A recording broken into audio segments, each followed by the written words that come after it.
সুধীজন, শ্রীমদ্ ভগবদ গীতায় শ্রী ভগবান বললেন, জ্ঞান কর্ম যোগে কৃষ্ণ বশ হয় না।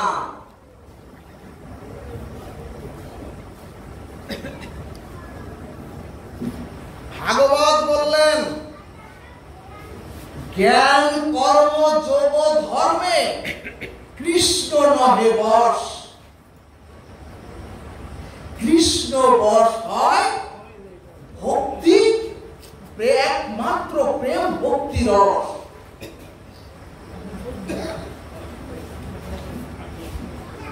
অর্থাৎ ভক্তি বিনা জ্ঞান কর্ম যোগ যাগযজ্ঞ কোন সাধনাই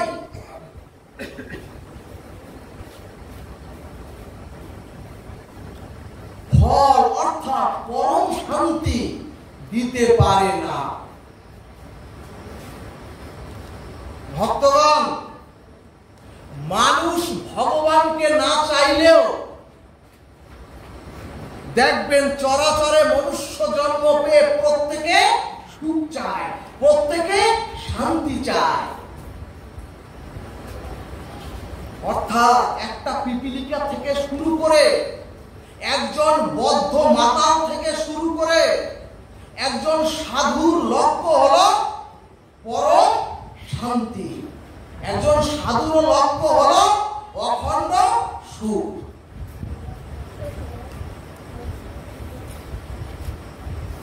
আর এই অখণ্ড সুখ আছে একমাত্র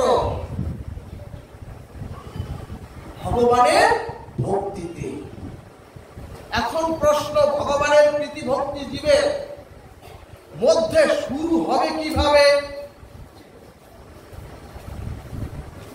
ভাগবত বললেন, ধর্ম অনুষ্ঠিত পুংসাং বিশ্বাস্য ন উপাদায়ে শ্রবণম কেবলম। ভাগবত বলছে, অনুষ্ঠানে, যাগযজ্ঞে এবং যে কোনো ধর্মীয় অনুষ্ঠানে যা কিছু করা হোক, সেই যাগযজ্ঞ অনুষ্ঠানের দ্বারা যদি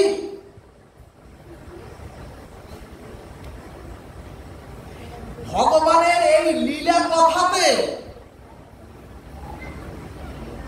যদি জীবের রুচি না হয়, তাহলে ভক্তির জগতে প্রবেশের অধিকারী আপনার জন্মাবে না। অর্থাৎ যত বড় যাগযজ্ঞ অনুষ্ঠানে যত লোক সমাগম হোক,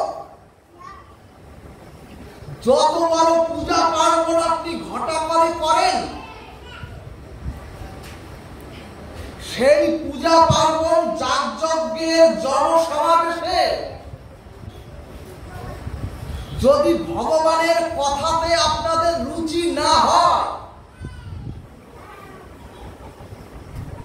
অর্থাৎ জীবের যতদিনে হরি কথাতে বা ভাগবত কথাতে রুচি না জন্মাবে,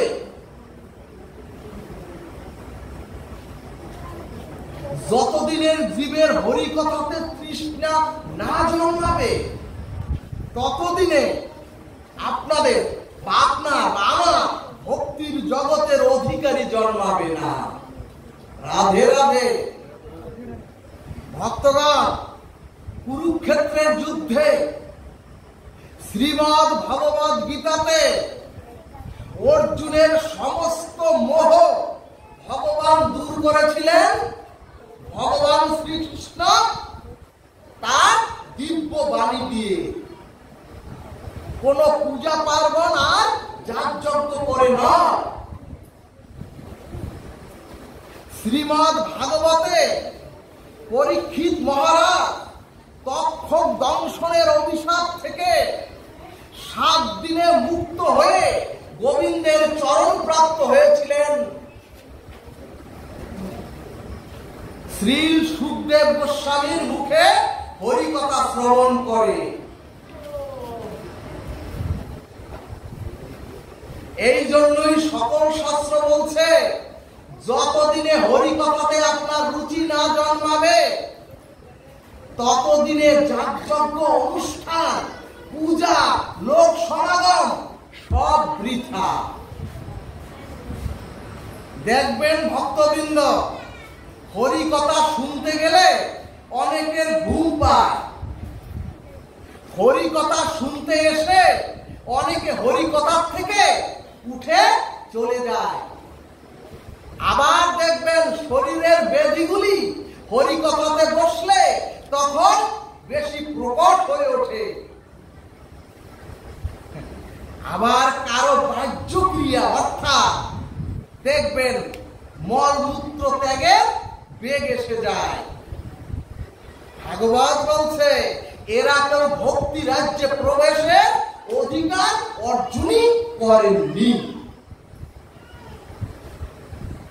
এজন্যই অর্জুন বলুন, পরীক্ষিত বলুন, গুরু শিষ্য পরম্পরা বলুন, এই ভাগবত অথবা হরিকথা শ্রবণ ব্যতীত কারো হৃদয়ে কোনদিন ভক্তির উন্মেষ হতে পারে না। এখন প্রশ্ন আসবে, ভক্তি কত প্রকার? ভাগবত বলছে ভক্তি 4 প্রকার। প্রথম হলো সাধক ভক্ত, দ্বিতীয় হলো প্রাজ্ঞ ভক্ত, তৃতীয় হলো অজ্ঞ ভক্ত, চতুর্থ হলো ব্রাহ্ম ভক্ত। ভক্তগণ, যাদের চিত্ত সদ্গুরুদেবের চরণ আশ্রয় পূর্বক ভগবত ভজন ক্রিয়ার দ্বারা সমস্ত অনর্থ নিবৃত্তি ঘটিয়ে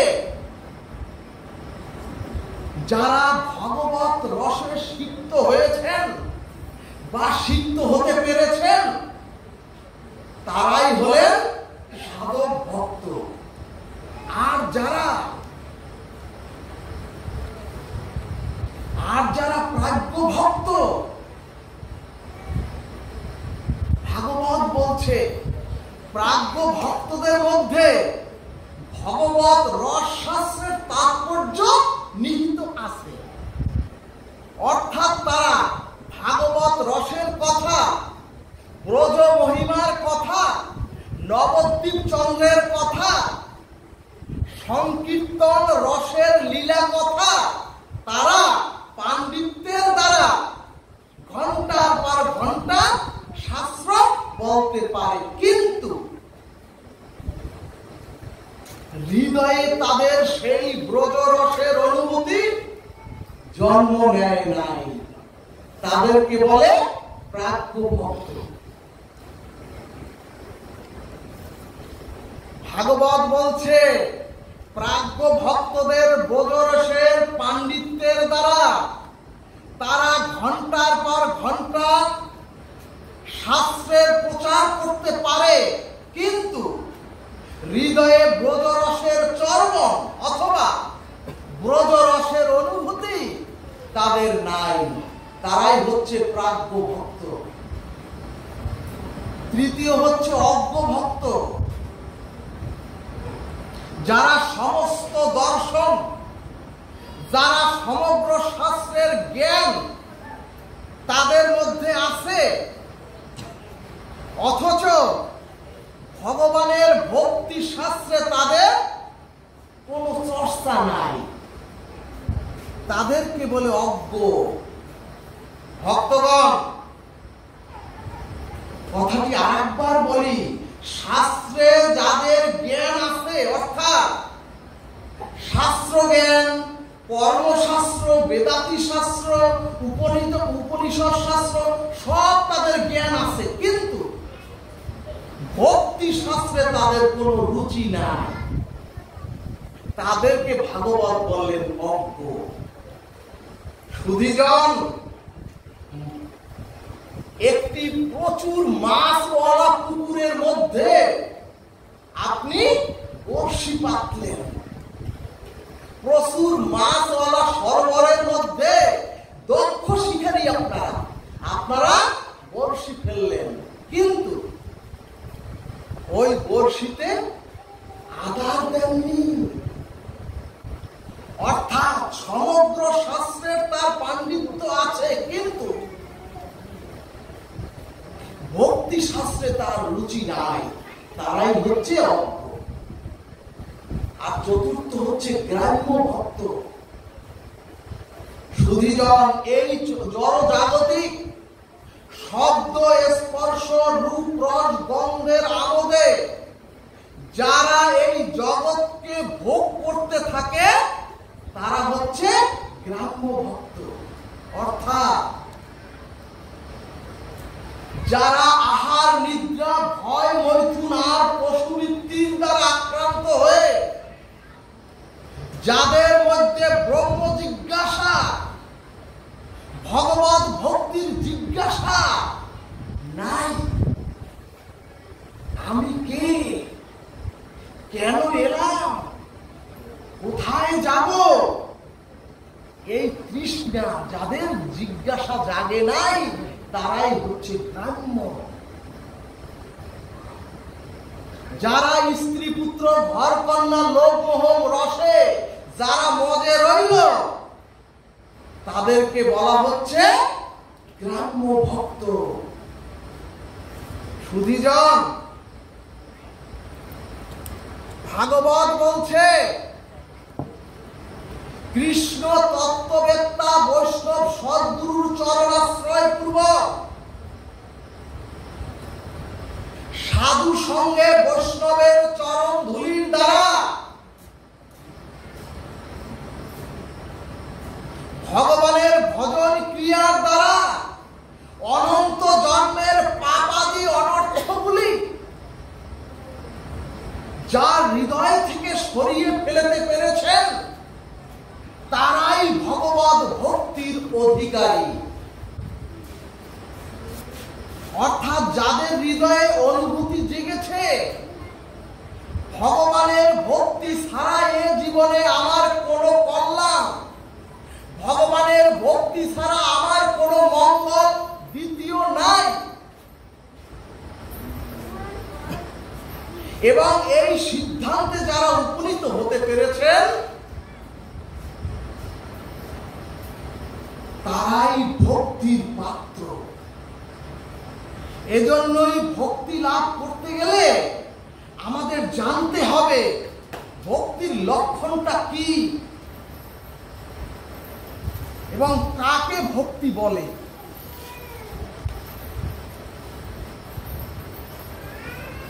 ভাগবতে প্রহ্লাদ মহারাজ বলে দিলেন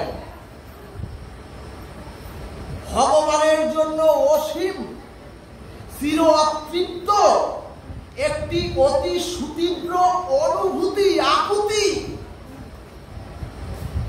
এবং ভগবানের জন্য গাঢ় তীব্র তৃষ্ণাটাই হলো ভক্তি। ভক্তগণ, এই ভক্তি আমার দুই প্রকার। যেমন আপনারা গৃহকর্ম হোক অথবা কৃষিকাজ হোক অথবা ব্যবসায়িক কাজের দিকে হোক মন থাকুক, আবার সামান্য আপনার মধ্যে যদি জল পিপাসা আসে বা জল পিপাসা লাগে, অর্থাৎ কাজের দিকেও মন আছে আবার জল তৃষ্ণার দিকেও মন আছে। ভক্তগণ, এইভাবে বেলা চলতে চলতে এইভাবে সময় অতিক্রান্ত হতে হতে একটা সময় ওই জল তৃষ্ণাটা তরল থেকে আপনার মধ্যে যখন গাঢ় হয়ে যায়, আর যখন তৃষ্ণাটা আপনার মধ্যে গাঢ় হয় তখন দেখবেন কাজের কথা মনে নাই, কৃষি কাজের কথা মনে নাই, রন্ধন ক্রিয়ার কথা মনে নাই, তখন জল ছাড়া অন্য কিছু আর এটাকে বলে গাঢ় তৃষ্ণা। ভাগবত বলছে হাতে কাজ আছে বা কর্ম করিতেছেন, আবার জল তৃষ্ণাটাও আপনার সামান্য আছে, এই তৃষ্ণাটা কিন্তু গাঢ় নয়।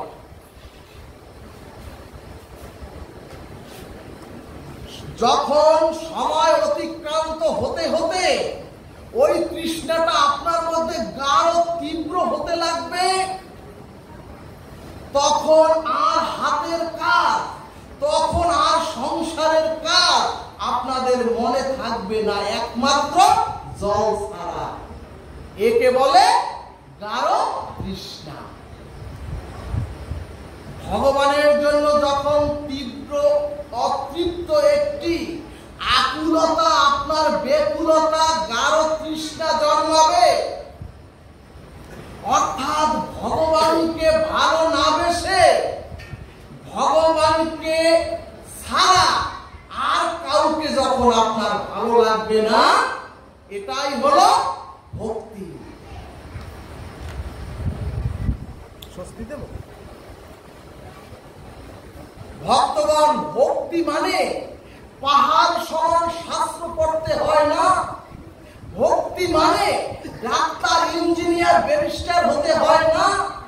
ভক্তি মানে লক্ষ লক্ষ শ্লোক, গীতা শাস্ত্র মুখস্থ, ভাগবত, শ্রী শ্রী চৈতন্য চরিতামৃত মুখস্থ করতে হয় না। ভক্তি মানে বিরাট ধনী হতে হবে না। ভাগবত বলে দিলেন ভগবানের জন্য চির অসীম, ভগবানের জন্য চির অতৃপ্ত, ভগবানের জন্য অতি সুতীব্র আকুতি অথবা গাঢ় পিপাসার নাম হলো ভক্তি। ভাগবত প্রশ্ন করলেন, তোমাদের ভগবানের জন্য গাঢ় পিপাসাটা তোমাদের হৃদয়ে জন্মেছে তো? কিন্তু ভগবানের ভক্তিতে আমাদের প্রত্যেকের অধিকার রয়েছে।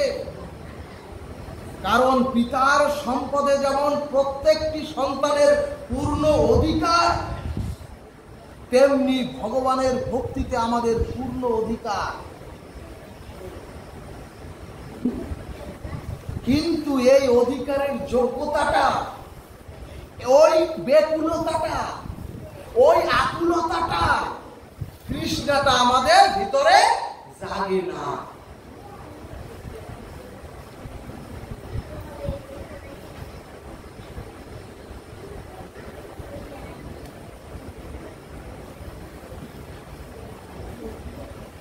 সুধীজন, আমরা তো অনেক দিন থেকে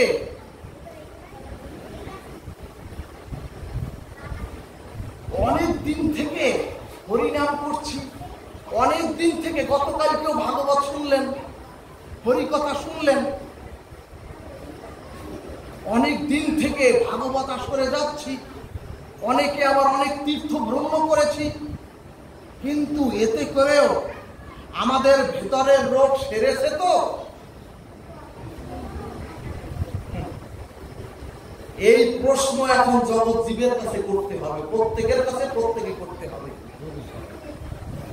বহুদিন থেকে ডাক্তারের কাছে গিয়ে চিকিৎসার জন্য যদি রোগ না সারে, ঠিক তদ্রূপ আমরাও বহুদিন ধরে দীক্ষা শিক্ষা নিয়েছি, আমরা বহুদিন থেকে সাধু সঙ্গ করছি, আমরা বহুদিন থেকে হরিকথা শুনছি, অনেক দিন থেকে হরিনাম করছি, কিন্তু মূল রোগ কি আমাদের ধরা পড়েছে? এখন প্রশ্ন আসবে, মূল রোগটা কি? তত্ত্ব কথা বলে যায়, খুব অপূর্ব নিগুড় কথা, যদি মন দিয়ে শ্রবণ করেন তাহলেই এগিয়ে যেতে পারবেন পরম মঙ্গলের দিকে। ভক্তগণ, মূল রোগটা হলো, এখন আমি পাঠ করতে বসেছি, এখন আমার বিশেষণ হলো আমি পাঠক। আপনারা এখন শ্রোতা হয়ে শ্রবণ করতে বসেছেন, এখন আপনারা হচ্ছেন শ্রোতা। আর ওই যে যিনি পূজা করতে বসেছেন, এই জন্য উনি পূজারী। আর যদি কেউ এখন ধ্যান করেন, তিনি ধ্যানী। আর যদি কেউ ভাগবত আসরে হরিকথা জপ করেন,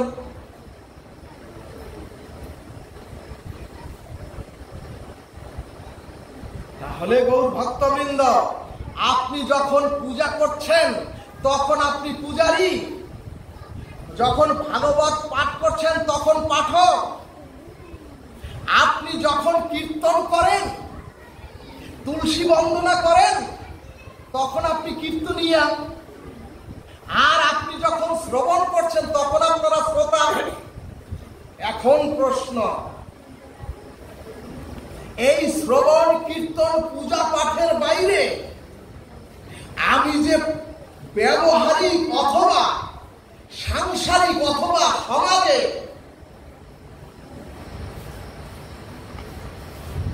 অথবা সংসার জগতে যখন চলাফেরা করি, সেখানে এই ভাবটা, তখন আমার এই ভাবটা, আমার এই স্বভাবটা কাজ করে তো?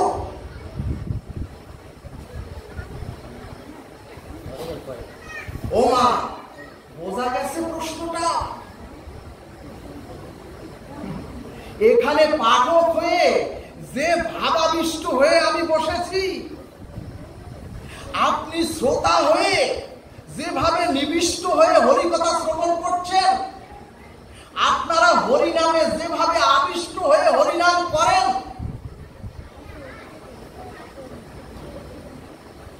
ভাগবত বললেন এই আবিষ্টতা বাইরে অথবা সংসারের ব্যবহারে থাকে তো? নাকি আমি পুজোর সময় শুধুই পূজারি, নাকি আমি আর ব্যবহারের সময় আমি অন্যজন,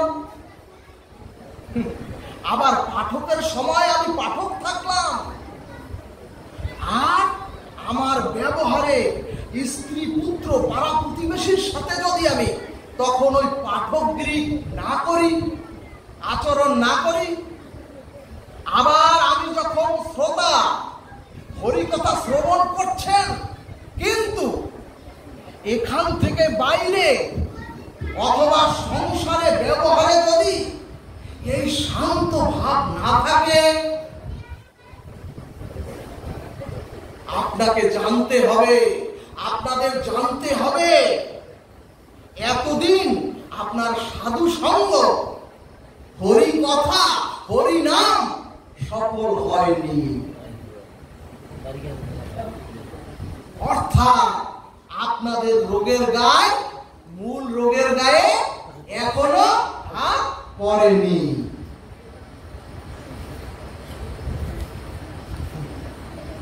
আর এইখানের ভাবটা যদি সংসারের ব্যবহারে, এইখানের ভাবটা যদি পূজারী, কীর্তনিয়া, শ্রোতা, পাঠক,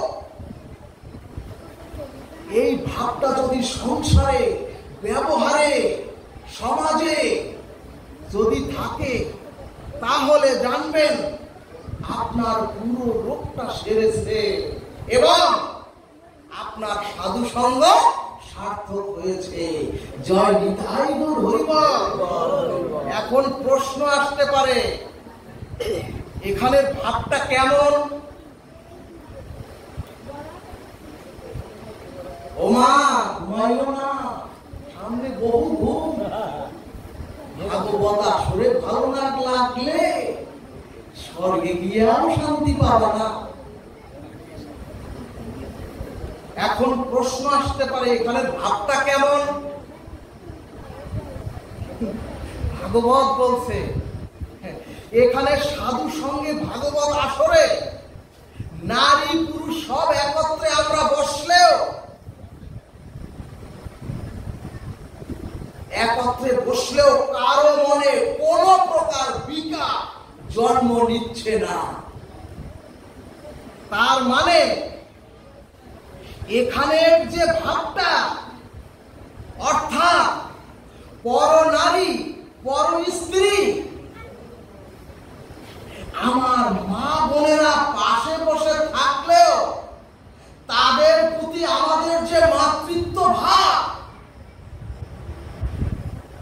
এবং আমরা তো শান্ত সমাহিত একেবারে সুমিষ্ট ব্যবহারে এখানে আছি, কিন্তু এখান থেকে উঠে গিয়ে সংসারে যদি আপনাদের এই ভাবটা বজায় থাকে, তখনই জানবেন এতদিনে আপনাদের সাধু সঙ্গ সার্থক হয়েছে। গৌর ভক্তবৃন্দ, এক বৃদ্ধ মাঝি তার ছোট সন্তানকে বলছে, ওরে দাঁতটা ধর, ওরে তুই নৌকা বা আর আমি দাঁতটা ধরে থাকি। সারা রাত্র পিতা পুত্র মিলে নৌকা বেছে, সারা রাত্র মিলে। সকালবেলা ওই বাবায় জিজ্ঞেস করে পুত্রর কাছে, ওরে দেখতো নৌকা কত দূরে গুলো। পুত্র বলে, ও বাবা এত সর্বনাশ, সারা রাত্র বাইলাম। ও বাবা নৌকার নোংরা তুলি নেয়। আমাদের অবস্থাও তাই,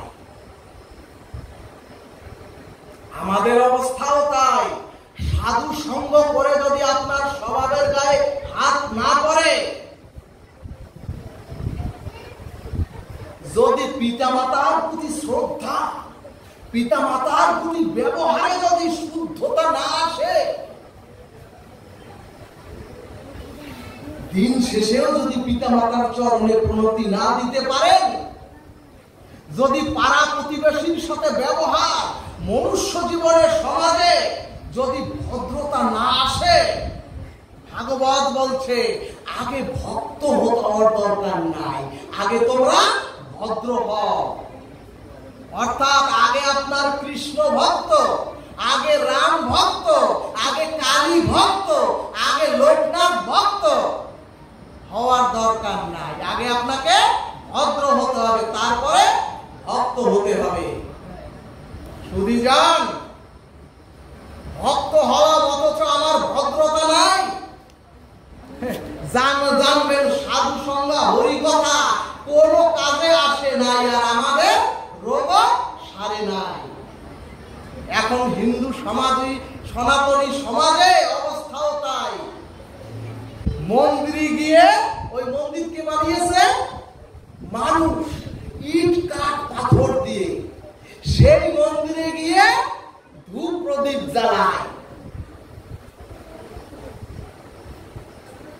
অর্থাৎ যে মন্দির ইট পাথর দিয়ে মানুষ তৈরি করেছে, সেই মন্দিরের বিগ্রহের সামনে আরতি করি।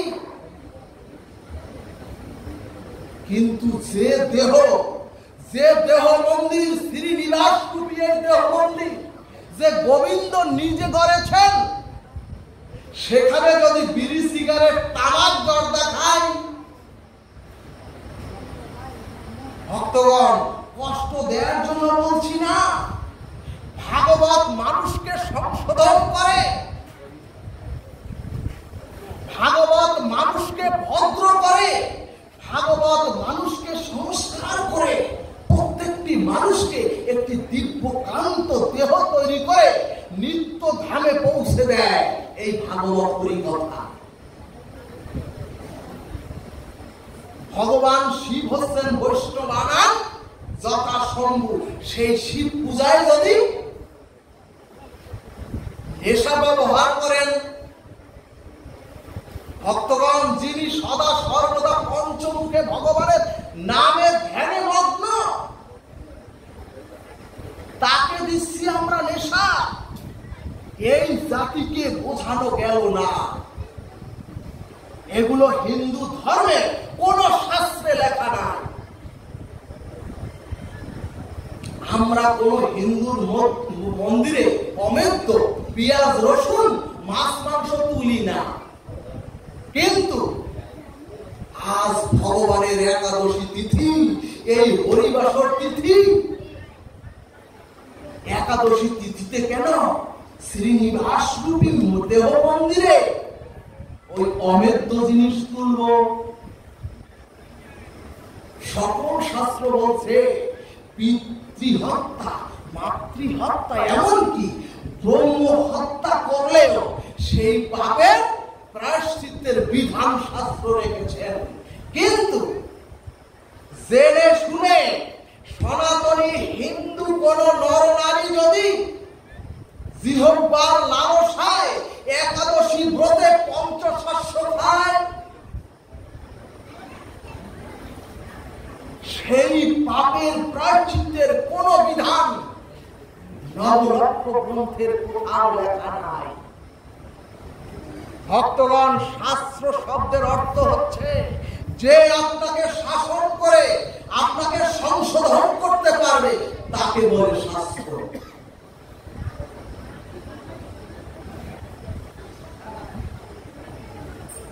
ভক্তগণ, মা বাবা মারা গেলে শ্মশানে